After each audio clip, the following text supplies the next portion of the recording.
পশ্চিমা দেশগুলো বুঝতে শুরু করেছে, ফলে একটা ইনক্লুসিভ যে পলিটিক্স সেটা চালু হবে, যে আওয়ামী লীগ যদি রাজনীতিতে আবার ফিরে নিষেধাজ্ঞা প্রত্যাহার করা হয় এবং একটা ইনক্লুসিভ মানে রাজনীতি যদি চালু হয় এবং এই কিছু মৌলিক বিষয়ে একটা ঐক্যমত্য প্রতিষ্ঠিত হয়, এবং সেই সাথে জঙ্গিবাদের বিরুদ্ধে, রাষ্ট্রবিরোধী ষড়যন্ত্রের পক্ষে, মুক্তিযুদ্ধ বিরোধী শক্তির বিপক্ষে যদি সবার একটা মানে একটা কমন ঐক্যমত্য প্রতিষ্ঠিত হয়, তাহলে এবং এই এই অবস্থাটা কিন্তু তৈরি হয়েছে। আমি দেখেছি 5ই আগস্টের পরে যখন আওয়ামী লীগের একেবারে নাম নিশানা পর্যন্ত ওই সময় নেয়ার মতো কেউ ছিল না, ফলে এখনো একটা বড় অংশ স্বাধীনতার পক্ষের, মুক্তিযুদ্ধের পক্ষের শক্তি রয়েছে। সেইটাই আসলে আশাবাদের জায়গা। তো তারা তাদের তারা এবং সেই সাথে রাজনৈতিক দল যারা দেশে এই মুক্তিযুদ্ধকে সমর্থন করে, একটা বড় অংশের মানুষ যারা জুলাই আগস্টে এই সন্ত্রাসী কর্মকাণ্ডে যোগদান করেছিল না বুঝে, তাদের যেমন একটা মানে তাদের ভিতরে এক ধরনের মানে রিয়েলাইজেশন এসেছে যে তারা ভুল করেছে। তো ভুল করেছে, পাশাপাশি মানে 15 বছর ভালো ছিলাম, এইটাও কিন্তু এখন মানুষের মানে বডি ল্যাঙ্গুয়েজে বোঝা যায়। কেউ কেউ সরাসরি বলছে, সরাসরি বলাটা নিরাপদ মনে করছে না বলে বডি ল্যাঙ্গুয়েজে বলছে। অগাস্ট সরকার পতনের পরপরই পুলিশের ঊর্ধ্বতন কর্মকর্তাদের আত্মগোপনে যাওয়া বা দেশ ত্যাগের বিষয়টি কিভাবে ঘটেছে এবং সে সময় পুলিশ সদর দপ্তর কিংবা এসবির অভ্যন্তরে কি পরিস্থিতির সৃষ্টি হয়েছিল, এবং আপনার ব্যক্তি আপনি হিসেবে, আপনি পুলিশের নীতি নির্ধারক ছিলেন, আপনাকেও জিজ্ঞেস করছি যে আপনি কিভাবে নিজেকে নিরাপদ রেখে দেশ ত্যাগ করতে পারলেন, এই ঘটনাগুলো যদি বলা সম্ভব হয়। 5 তারিখ আমি আসলে এসবি অফিসে যাইনি। 5 তারিখ আমি একটু মানে হয়ে আমি বাসা থেকে কয়েকটা স্পট ঘুরে আমি সরাসরি পুলিশ হেডকোয়ার্টার্সে গিয়েছি। তো পুলিশ হেডকোয়ার্টার্সে বসে আমরা কথা বলছিলাম, একটা রুমে বসে ইন্সপেক্টর জেনারেল, অন্যান্য সিনিয়র অফিসাররা ওখানে কথাবার্তা হচ্ছিল। আমরা সিসি ক্যামেরায় দেখছিলাম কোথায় কি অবস্থা। তো কয়েকজন মানে একটা রাজনৈতিক দলের নেতাদের কথা উল্লেখ করে বলে তারা আপনার লোকেশন জানতে চাচ্ছে। তখন বাই দিস টাইম কিন্তু চারদিকে দেখতেছি যে তখন প্রধানমন্ত্রী অলরেডি দেশ ত্যাগ করেছেন, সেনা প্রধানের ঘোষণা এসে গেছে, এবং আমি পুলিশ হেডকোয়ার্টার্স থেকে দেখছি যে দুই পাশে লোকজন ছুটাছুটি করছে, কেউ লাঠি নিয়ে, কেউ খালি হাতে, কেউ পতাকা হাতে, বিভিন্ন ভাবে। তো তখন আমি একটু মানে পড়ি, দ্বিধাগ্রস্ত হই, এবং আমি ইন্সপেক্টর জেনারেলের রুমটা যেহেতু পুলিশ হেডকোয়ার্টার্সের দোতলায় এবং সামনের বিল্ডিংটাতে, তো আমি ওনাকে বলি যে স্যার এটা হামলা হতে পারে, আমরা একটু ভিতরের দিকে যাই। তো উনি বললেন যে ঠিক আছে, তুমি যাও, আমি নামাজ পড়ে আসি। তো উনি আমি তখন আর কন্ট্রোল রুমে না ঢুকে আমি কোন এক কর্মকর্তার রুমে, এটা অনেক উপরে, মানে 17-18 তলার দিকে, ওখানে উঠে আমি দেখতে থাকি যে দুই পাশে তখন অজস্র লোকের স্রোত। তো ওই অবস্থায় আমি তো কিছুটা সঙ্গত কারণে আতঙ্কিত হওয়া স্বাভাবিক, যে এরা ঢুকে পড়লে, এবং আমি যেহেতু নোন ফেস দীর্ঘদিন টিভিতে, পাশাপাশি জঙ্গিরা এটার সাথে আছে, তারা আমাকে পেলে তো মোটামুটি আমার মাথা নিয়ে উল্লাস করবে। এটার কারণেই তখন আমি বলা যায় যে একটা রুমের ভিতরে চুপচাপ একা বসে থেকে মানে মৃত্যুর প্রহর গুনি। তখন অলরেডি ইন্টারনেট চালু হয়ে গেছে, ফলে আমি আমার পরিবারের সাথে যোগাযোগ করি, তারা বাসায় ছিল, তাদেরকে বলি যে কোনো ভাবে বাসা থেকে বের হয়ে যাও। তো তারাও কোথায় যাবে কি, ওই অবস্থায় চারদিকে তখন লোকজন, যে কোনো মুহূর্তে পুলিশ কমপ্লেক্স, যেহেতু ওটা পুলিশ কোয়ার্টার্স, ওখানে হামলা হতে পারে। তো এরকম একটা অবস্থায় ওরাও মূলত এক কাপড়ে আমার বাচ্চাদের সহ ওরা মানে ফ্যামিলি মেম্বাররা বের হয়ে পার্শ্ববর্তী এক আত্মীয়র বাসায় মানে আশ্রয় গ্রহণ করে। তো আমি তো তখন মানে, এবং আমি ওখানে বিদায় নিয়ে নেই আসলে ফ্যামিলির থেকে, যে আমার সাথে আর দেখা নাও হইতে পারে। তো তারা একটু ঘাবড়িয়ে যায়। তো ঘাবড়িয়ে গেলে আমি বলি যে ঘাবড়াও, কান্নাকাটি যা করার পরে করো, কিন্তু আগে বের হয়ে যাও। কারণ এইখানে তোমাদের বাসায় থাকাটা কোনোভাবেই নিরাপদ নয়। তো যাই হোক, ওই পর্যায়ে একটা পর্যায়ে আমি জানতে পারি যে সন্ধ্যার আগে আগে যে হেলিকপ্টার আসছে। কারণ ওই আমি যে ভবনে ছিলাম ওই ভবনের ছাদে হেলিপ্যাড আছে, কিন্তু নিচে নিচে হেলিকপ্টার নামার সুযোগও নাই। আর মানে তখন তো কিছু কিছু অলরেডি পুলিশ হেডকোয়ার্টার্স এর ভিতরে ঢুকেও গিয়েছিল এবং কয়েকটা গাড়ির গ্লাস ভাঙচুর করেছে। পরবর্তীতে পুলিশের যারা ছিল তারাই তাদেরকে থামিয়ে, এবং আমার ধারণা যে তখন বিএনপি পন্থী যারা ওখানে উপস্থিত ছিল তারাই ওই যে বিএনপির স্থানীয় নেতাদের সাথে যোগাযোগ করে এই প্রোটেস্টার গ্রুপকে মানে পুলিশ হেডকোয়ার্টার্সে বড় ধ্বংসযজ্ঞ আর করতে দেয়নি। ওই হেলিকপ্টার ছাদের উপরে তখন ইন্সপেক্টর জেনারেল, আমি, ডিএমপি কমিশনার এবং আর একজন কর্মকর্তা, আমরা ওই হেলিকপ্টারে আমরা ক্যান্টনমেন্টে যাই। তো এইভাবে কয়েকজন অফিসার ওখানে গেছে। তো তো পরবর্তীতে ওই একই জায়গায় আমরা বেশ কয়েকজনই ছিলাম। মানে আমাদের সাথে দেখা হয়নি, কিন্তু আমি জানি যে ওখানে মাননীয় speaker, deputy speaker, chief justice, appellate ডিভিশনের আরেকজন জাস্টিস, ইন্সপেক্টর জেনারেল, আমরা ছিলাম ওখানেই ছিলাম। কারোর সাথে কারো ওইভাবে দেখা হয় নাই, ইন্সপেক্টর জেনারেলের সাথে দেখা হয়েছে। তো ওখান থেকেই পরবর্তীতে আসলে কেউ কেউ গ্রেপ্তার হয়েছে, কেউ কেউ গ্রেপ্তারের আগে মানে খুব সুকৌশলে সরে পড়তে পেরেছে।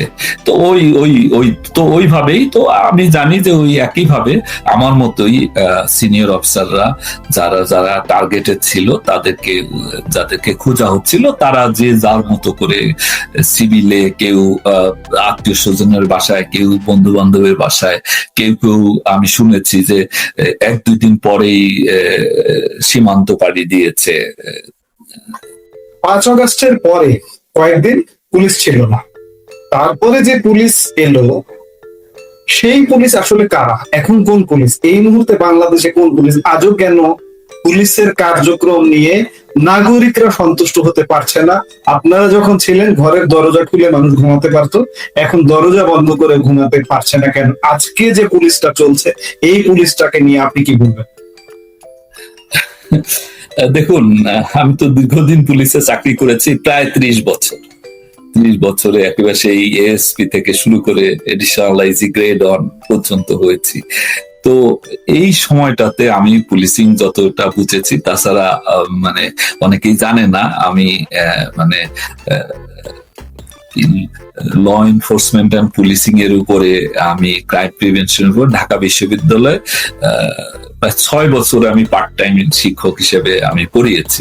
তো তাতে যতটা বুঝি, তো সম্পূর্ণ দলীয় পরিস্থিতিতে, এবং আমি দেখলাম যে এই যে প্রধানমন্ত্রী উপদেষ্টা রিজভী সাহেব বলেছে যে দলীয় নিয়োগ সব দেশেই আছে, এটা নতুন কিছু না। তো এখন দলীয় পরিচয়ে নিয়োগ হচ্ছে, আর ওই যে 15-20% যারা আসলে যোগ্য, আর একটা বড় অংশ সিনিয়র অফিসারদের ভিতরে যারা আসলে এত বড় পদে কাজ করার অভিজ্ঞতা লাগে, যোগ্যতা লাগে, দক্ষতা লাগে, সেটা তাদের ভিতরে নাই।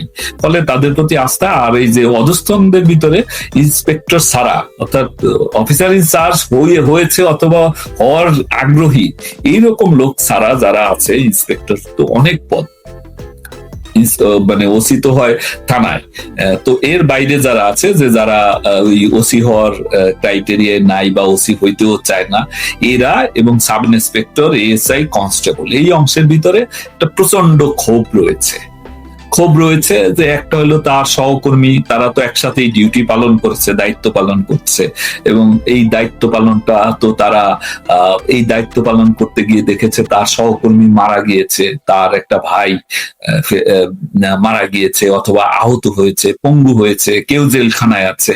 তো এইগুলার একটা যথাযথ তদন্ত, একটা সুষ্ঠু তদন্ত করে ব্যবস্থা নেওয়াটা তো তাদের একটা দাবি, তাদের মনের দাবি, যেটা পুলিশে তো আসলে বলার ক্ষমতা নাই, তারা বলতে পারে না প্রকাশ্যে মুখ ফুটে, কিন্তু এইটা সবার মনের দাবি যে ঠিক আছে, আমরা যদি অন্যায় করে থাকি আমাদের বিচার হোক, অসুবিধাটাই, কিন্তু আমরা যে অন্যায়ের শিকার হয়েছি সেইটারও বিচার হোক। তো ওই জায়গায় একটা ক্ষোভ দায়িত্ব তাদের রয়েছে, প্রচন্ড ক্ষোভ, ফলে তারা কাজকর্মে আন্তরিক হবে এইটা বিশ্বাস করা মানে প্রত্যাশা করাটা আমার মনে হয় একটা অতিরিক্ত হয়ে যাবে। আর একটা হলো তারা ইয়ে করে যে দায়িত্ব পালন করতে গেলে যদি এত হুজ্জত হয়, মানে এত রিস্ক থাকে যে আমাকে মাইরে ফেললে বিচার পাবে না আমার ফ্যামিলি, কিংবা আমি আহত হইলে এটার কোনো মানে প্রতিকার পাবো না, কিংবা আমাকে আমার অ্যাকশনের জন্য আমাকে গ্রেপ্তার করবে, অন্যায় ভাবে গ্রেপ্তার করবে, যে আমি ইন গুড ফেইথে যে সমস্ত কাজ করেছি, আইনের ভাষায় ইন গুড ফেইথ, সেই সমস্ত কাজ সেটা যথাযথ সেটা তদন্ত না করে আমাকে জেলখানায় ঢোকাবে অথবা আমাকে পালিয়ে জীবন যাপন করতে হবে। কাজেই আমি কাজ না করে গা ভাসিয়ে চলাটাই বেটার। তো সেটাই হচ্ছে। ফলে এই পুলিশকে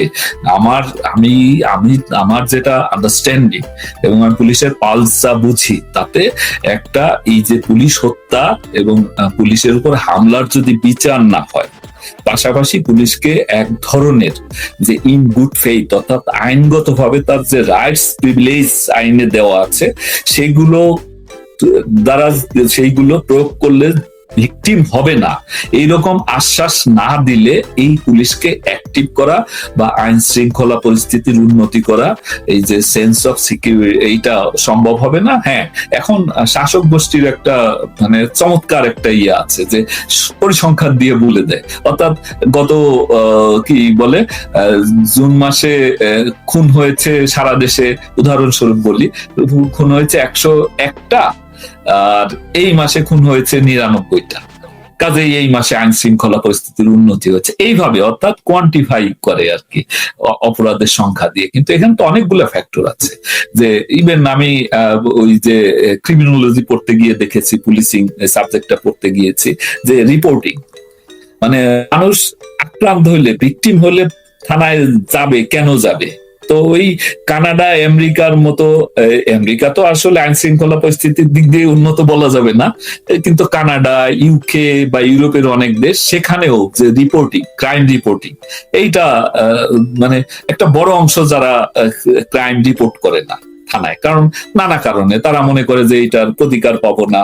তো বাংলাদেশে তো এই পরিস্থিতি 5 আগস্টের পরে মানে আমাদের সময় ছিল, অনেক ঘটনায় দেখা যাইতো মামলা করতে আসতো না, কারণ মনে করতো যে তেমন মোবাইল ছিনতাই হয়েছে, এই ঘটনায় সাধারণত কেউ মামলা করতে যাইতো না, কিংবা চুরি হয়েছে, কারণ জানে যে এইটা পুলিশের প্রায়োরিটি আছে এবং এইটার পিছনে এত সময় দিবে না, খামাখা এইটার পিছনে আমি কি ইয়ে করতে যাব, করতো না। তো এইটা তো 5 তারিখের পরে আরো বেড়েছে, জানে যে পুলিশের কোনো শক্তি নাই, এখানে আমি কার কাছে বিচার চাবো, পুলিশের নিজেরই বিচার নাই, মানে তাদের নিরাপত্তা নাই, পুলিশ লাইনের ভিতরে ঢুইকে তাদের মানে ইয়ে করতেছে, কি বলে তাদের উপরে হামলা করতেছে, পুলিশের গাড়িতে হামলা করতেছে, পুলিশকে কলার ধরে থানার ভিতরে গিয়ে থাপ্পড় মারতেছে। তো পুলিশের কাছে আমি রিপোর্ট মানে অপরাধের রিপোর্ট করব কেন?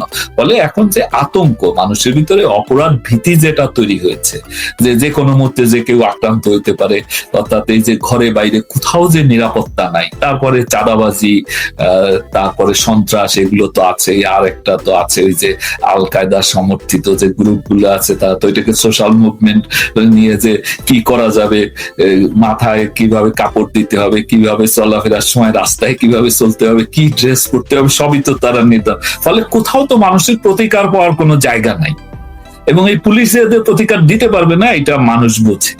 তো সেই কারণেই এই সহসা আমি আইন শৃঙ্খলা পরিস্থিতির উন্নতি হবে এইটা আমি প্রত্যাশা করি না, বা বাস্তব অবস্থা আসলে সেটা না। অনেক সময় সান্ত্বনা দেওয়া যাবে যে অপরাধ কমে গেছে, আগে সংখ্যাই ছিল এখন এই, কিন্তু বাস্তব চিত্র ভিন্ন। এটা আপনি সাধারণ নাগরিকদের সাথে কথা বললে, সাধারণ মানুষের সাথে কথা বললে বুঝতে পারবেন যে আমাদের সময় পুলিশ খুব আদর্শিক একটা অবস্থানে ছিল তা আমি বলবো না, সেখানেও কিছু অনিয়ম ছিল, পুলিশের ঘুষ দুর্নীতি ছিল, কিন্তু অন্তত একটা বড় অংশ যেগুলো যারা প্রফেশনাল পুলিশিং করার চেষ্টা করেছে, এবং পদোন্নতির ক্ষেত্রেও সেটাই আসলে হয়েছিল। যে হ্যাঁ, আমি আগে আর একটা শোতেও বলেছি যে 10 থেকে 15% লোক যারা সকল যোগ্যতা থাকা সত্ত্বেও দলীয় পরিস্থিতির কারণে পদোন্নতি পায় নাই, পদোন্নতি বঞ্চিত হয়েছিল। পাশাপাশি 15 থেকে 20% যারা অযোগ্য ছিল, কিন্তু দলীয় পরিস্থিতিতে কিংবা অন্যান্য কায়দায় তারা পদোন্নতি পেয়েছিল। এর বাইরে যারা পদোন্নতি পেয়েছে, হ্যাঁ এর ভিতরে দলের প্রতি সাপোর্ট আছে, মুক্তিযুদ্ধের সপক্ষের শক্তি আছে, এরা মূলত এফিশিয়েন্ট এবং তারা তাদের যে ইন্টেগ্রিটি ছিল, এফিসিয়েন্সি ছিল, কমিটমেন্ট ছিল পুলিশের প্রতি, ফলে তাদের পদোন্নতি হয়েছে। কিন্তু এই সরকার আসার পরে যেটা করলো, তো ওই যে আমি বললাম যে 10 to 15% যারা যোগ্যতা থাকা সত্ত্বেও পদোন্নতি পায় নাই, তো তাদেরকে পদায়ন করলে কোনো মানে কথা ছিল না।